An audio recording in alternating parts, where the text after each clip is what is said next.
All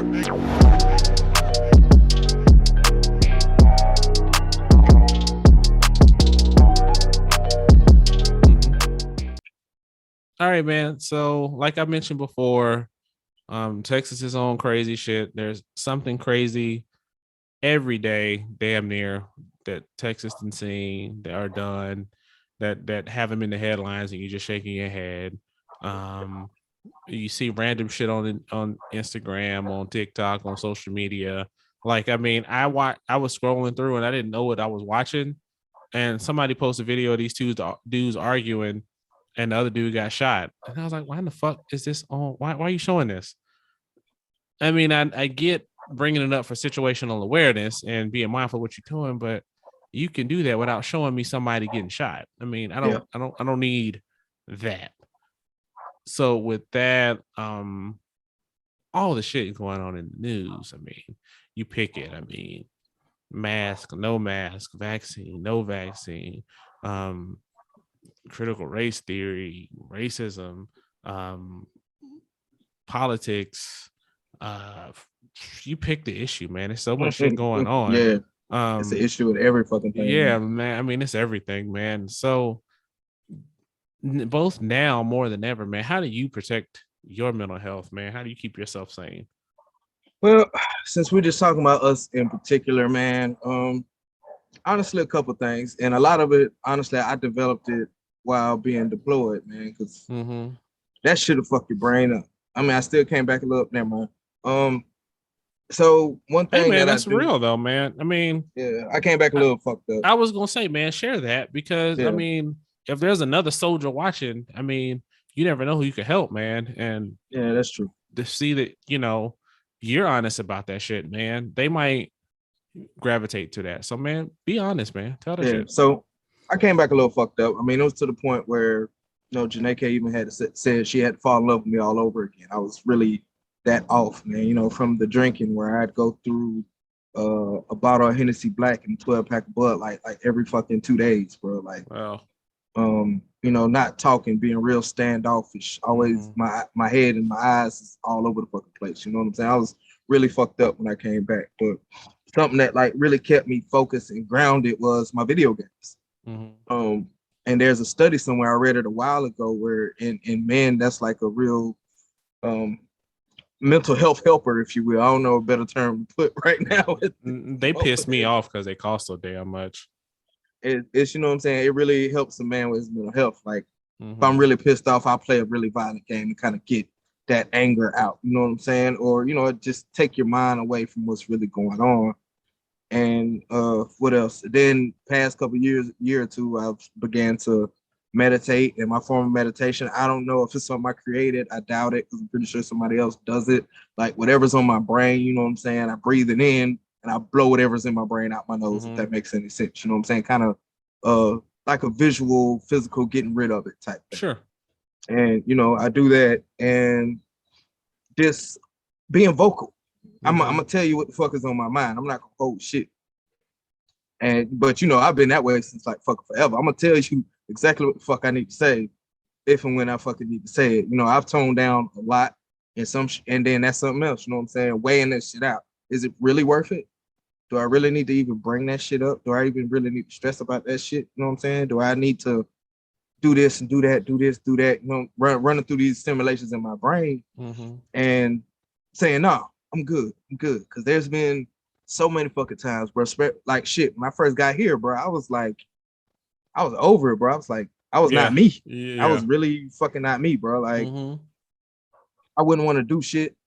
You know, I think I was borderline fucking depressed and they didn't fucking know it. Because I mean, you went from like the perfect spot. I mean, you were in Atlanta. I mean, you could catch a flight because you were right by the airport. Your kids were 2 hours away, hour and a half, depending on how you're driving. And I mean, yeah, it was perfect. Yeah, like I wasn't feeling the state, wasn't feeling nothing about it. My unit was sucky. You know, I had to drive almost a fucking hour to deal with bullshit and drive back home. You know what I'm saying? And then it was always something going on back at custom where I'm something's going on with the kids that I have to address, and it just, you know, all that shit will weigh on you. And for a second. I didn't know how to, figure it out. But then, that's why it's good to have a wife or somebody that you're really, really, really close to like that to unburden yourself. You know what I'm saying? And no shots at you, brother, because we talk about damn near everything. But my wife, I talk about every single thing. You know what I'm saying? I what's it called? Unloading your trauma or whatever. I don't know the terms. Sure. Yeah, you know what I'm saying? Unpacking. Let's unpack it. I unpacked that shit, and step 1, step 2, step 3, and then it just kept elevating until I'm good now. You know what I'm saying? It's always that speed bump that I hit personally. And sometimes it's hard to get over that motherfucker. Sometimes I run that bitch right on over, but I still use these tools, you know what I'm saying, to get me over it. When I was younger, with everything that was going on after you went off to college and everything like that, and the shit with Wayne punk ass. Sorry if the Carter family's watching it. Fuck them. Anyway, not them, but not them, just him. Yeah, never had a problem with y'all, just him. Fuck him. All that, and then the struggle we had to go through seeing mama struggle. You know what I'm saying? And then sure, me being a fucking hard-headed ass kid, not knowing how to channel my whatever the fuck I had going on mentally, not even knowing that it was a thing. You know what I'm saying? Not even knowing, and dealing with that. And how I deal with that was rapping. Like I would rap, I would fucking rap. That was it, man. I just put all that shit on pen and pad, and just some way to get it out. Like, and for everybody out there, and I'm gonna let you go after this, bro, because I'm about done. But everybody out there, there's always a fucking outlet, man. There's no such thing as quitting if you feeling stressed, depressed, any kind of other mental thing you got going on. Figure out some kind of method, exercise, or anything you can't find on your own. Talk to somebody close to you. If you can't talk to somebody close to you, talk to them doctors. That's what they get paid for. And that's all I got, man. Oh, I was taking notes as you were talking, just make me think about, because as you were talking, made me think about stuff. So for me, I mean, I guess it all starts because I have no more fucks to give. My fucks have run dry. It's a cool little song on the internet. Look up "No More Fucks to Give." It's quite hilarious. It's motivating. Yeah, but in all serious, man, I mean, there's a few things I do to outlet, if you will. I mean, reading is cool because, I mean, what I'll do, kind of like you mentioned, like you meditate and shit too. What I'll do is I do mine a little different. I kind of start with like I think it's called mindful meditation. So I kind of do that to like be mindful of where I am, what I'm doing, what I'm feeling, both emotionally and physically. You know what I mean? That's interesting. Like I even go down to the point of starting like from my feet as I'm breathing in and out. And this may sound weird, but I start from like my feet and just be real conscious of like, what am I feeling in my feet? Do I feel my socks? Do I feel the carpet? Do I feel the shoe that I have on touching the top of my foot? Do I feel like my leg on the back of the chair and go all the way up to my head and go all the way back down? It's kind of cool. I mean, it's different. I don't know if anybody does it, but I'm sure they do. So yeah, breathing, like you said, talking it out, man. Talking it out to Kim, a few of my friends. It just depends. You and I talk about shit when we need to. Talk to mom. Just talking it out. Don't hold shit in. Reading, like I said, is good, man. Because one of the things I say about reading is if there's an issue, somebody else has dealt with it before, and you can always learn through a book from what somebody else has gone through. And it may help you, it may not. I mean, it may help you a little bit. So, I mean, that's always good. And then anime, man.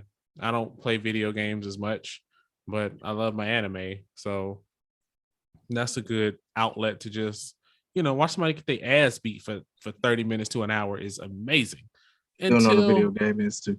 Until you watch an anime and you're like, damn, that could apply to today. Like when you watch Attack on Titan, that'll fuck you up. Like when you get to the later seasons, I gotta get back into that. Then other shit, man, and just like, damn, like they hit on so many topics, and you just be like, well, damn, do I need to take a break from this anime because this is too close to like real world shit right now? And this anime came out years ago. So there's that. I ride my motorcycle, man. I mean that's the good one. It's finally street legal again. That's a bonus. What's best. I hadn't got it inspected because I wasn't riding it. But nothing like, getting out, getting disconnected from everybody and everything, focusing on you and the machine, and focusing on where you are in the road and leaning and speed. I mean, it's for those that ride motorcycles. If anybody rides motorcycles that's watching, let me know what you ride in the comments. But you can't really explain it until you're talking to somebody else that ride, man, because you have to. I mean, you can listen to music and shit too, but you have to kind of get in your own head when you're on a motorcycle because you don't have a choice. It's just you. And I mean, that shit is really cool. And I mean, I've had so many epiphanies and ideas and all kind of shit just riding a motorcycle in the middle of nowhere, just chilling. It's amazing. And then lastly, my things that I like to partake in. So, nothing like sipping a nice coffee that I done brewed myself and just absorbing and picking out the flavors. Yes. Damn right.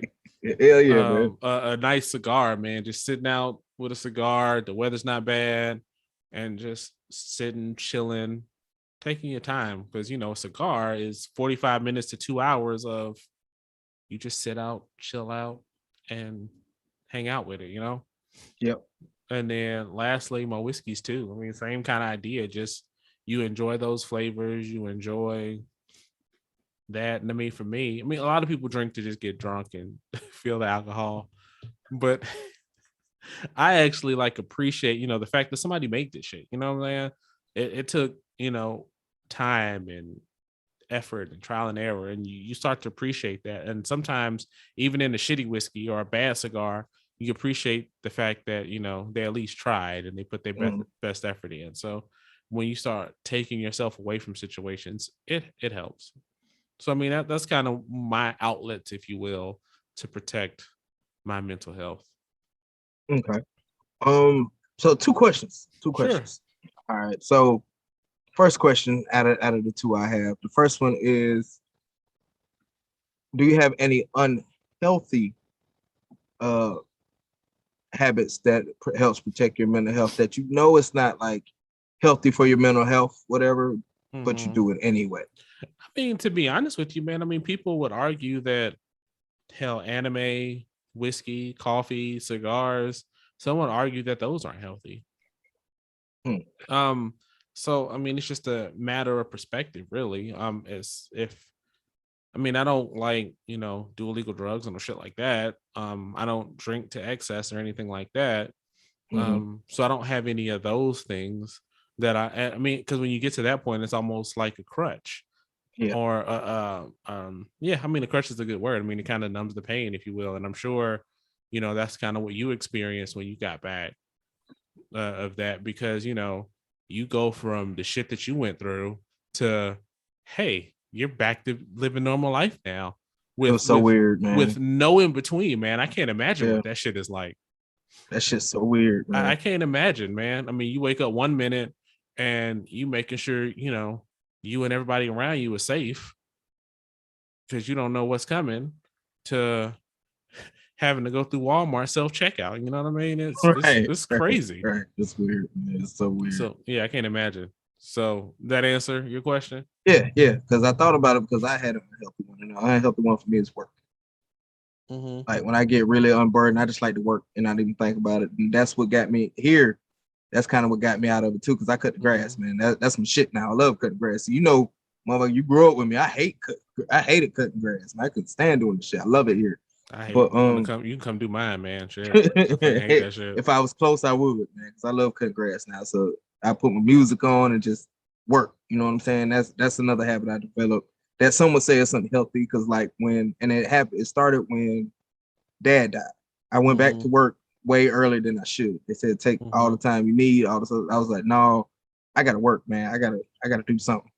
And from then I kept doing it. But the second question, and especially because I mentioned Dad and we're talking about mental health and everything like that, and you mentioned motorcycles, does that impact you in a negative way, any kind of way, when you're riding Dad's bike? Honestly, when it was delivered, and then rolled off the thing and I fired it up for the first time. Mhm. Yeah, that shit was heavy. For real. I'm not even gonna lie, man. Yeah. Like, I just had to let that shit run. I mean, because I knew, we've talked for hours about how much he loved that bike Mhm. and why he bought a Harley and why he was so big on having to have a Harley. As Mhm. much as I gave him shit about having a Harley.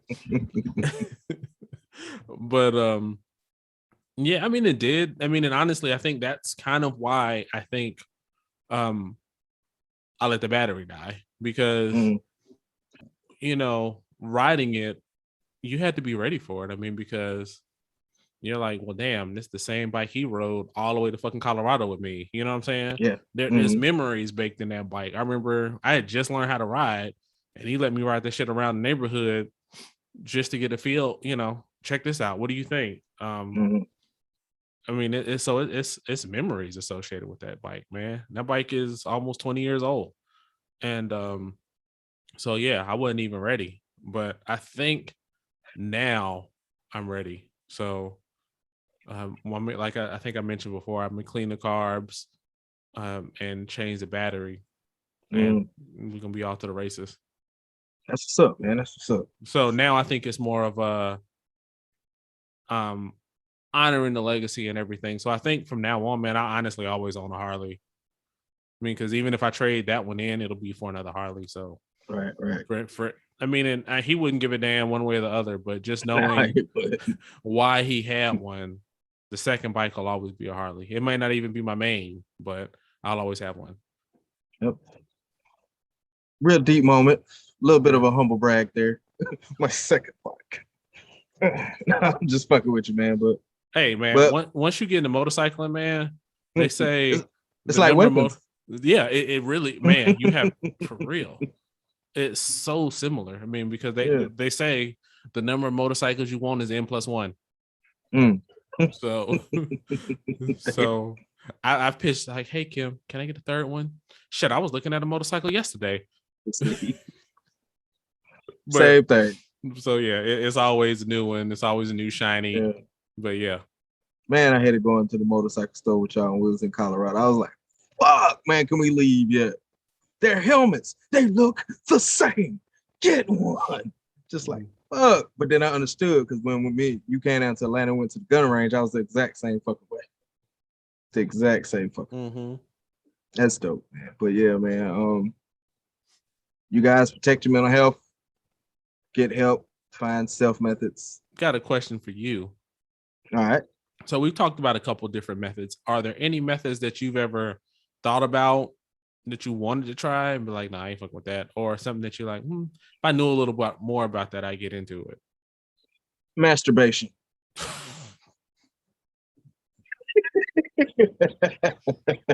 I'm sorry. It was getting too heavy talking about dad, getting emotional over here. I had to break it for a second. Things that I haven't honestly, something that I've always wanted to try, never got into it. Really want Tai Chi. Mm-hmm. I've always wanted to do Tai Chi. Cool. You probably won't find that shit in Mississippi, but No, they had one right down the street when we was living in Atlanta, man. I just never got up on a Sunday to go. Well, shit. I mean, now, man, you can probably do Tai Chi for basics on YouTube, man. Everything's on fucking YouTube. Yeah, and I seen the videos, but I wasn't doing the shit right. I want somebody physically there to show me what I'm fucking up on. Get the look for type whatever you want for beginners, and you'll be good. So I might still try it out. Yeah. Stay tuned.